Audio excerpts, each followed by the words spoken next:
手机播放着毛刷划过收音麦的助眠音效，都说这声音极易催人入眠。可我恍惚间察觉，那根本不是器械发出的动静，反倒像是垂落的长发在我头顶来回晃动着，而我却睡了过去。他没发现我，我躲在被子里不敢大口喘气，只因为家里有一个变态赶人魔。我亲眼看到他把室友林小溪大卸八块后，还认真的欣赏起来。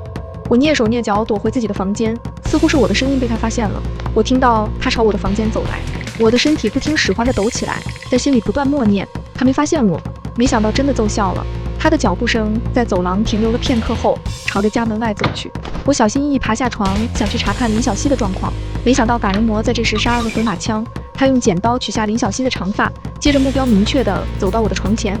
我眯起眼睛偷偷看去，他正带着林小溪的长发低头看着我笑，一阵细细簌簌。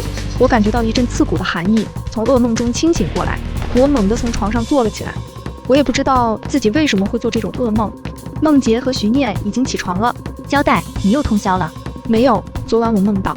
话还没说完，一阵微弱的细细簌簌声吸引了我的注意。我凭着直觉走向林小溪的房间，一把推开门，刺耳的尖叫瞬间冲破喉咙。你喊什么？大清早的！梦洁和徐念看到这一幕也尖叫起来。林小溪满身是血的躺在床上，头上插着的是昨晚我梦中的那把剪刀，身上随处可见的伤口。徐念着急忙慌地打电话报警。我站在原地呆住了。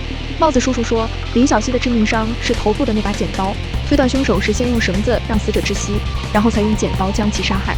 身上的多处伤痕也来自于那把剪刀。作案手法极其残忍，并且大概率是惯犯。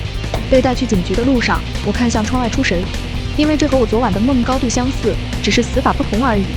负责这起案件的李警官一直在观察我们三个的神情。交代，你是有什么心事？李警官看我紧缩的眉头，试探地问道。没什么，我只是被吓到了，还没缓过来。我没有把昨晚做梦的事情说出来，这样只会给自己增加嫌疑。那我简单问你几个问题，你如实回答就可以。你和李小溪关系怎么样？有没有什么矛盾？我们只是普通室友关系，也没发生过什么矛盾。平时回家后，我都和我的猫待在自己房间，很少跟他们来往。今早你第一个发现死者，还有没有注意到其他异常的细节？我当时太害怕了，没仔细观察别的。好的，这是我的联系方式，想起什么可以随时打电话给我。李警官说完就离开了。等我们三个做完笔录，正准备离开警局，房东阿姨朝我们快步迎了上来。你们吓坏了吧？